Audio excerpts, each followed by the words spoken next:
Money is coming into the US markets right now.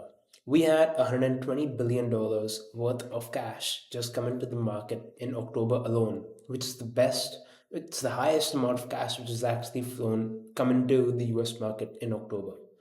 In this video, I'm going to talk to you about sectors which have received the most cash and sectors in which investors have pulled cash out from.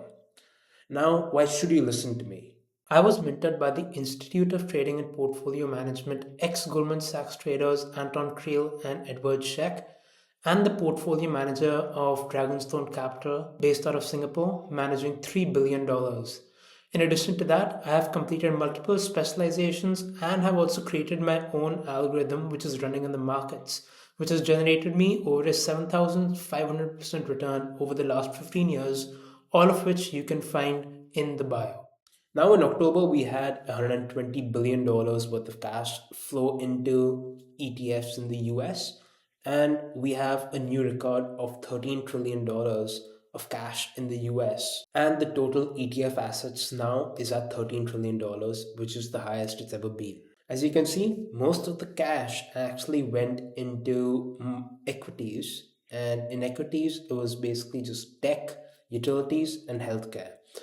We had cash come out of gold, energy, and consumer staples, which reflects in the gold price right now. As you guys know, gold has corrected massively in the last 2 weeks actually.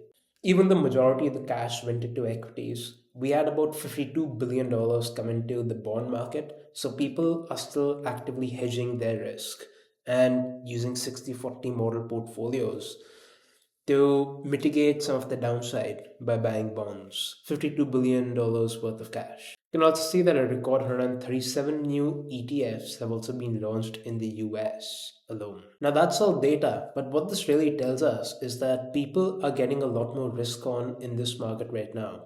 With Fed interest rates coming in, and we have liquidity also entering the market with the Fed ending quantitative tightening and the tightening of the balance sheet by Feb next year. These are all very pro cyclical. It's a very high growth environment and a great environment to actually be invested in right now. And that's why we have so much cash coming into the market as a result.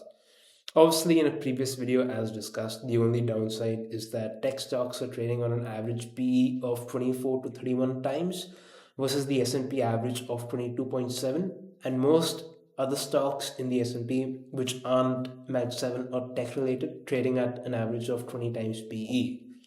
So the problem is that tech stocks are trading at a higher PE.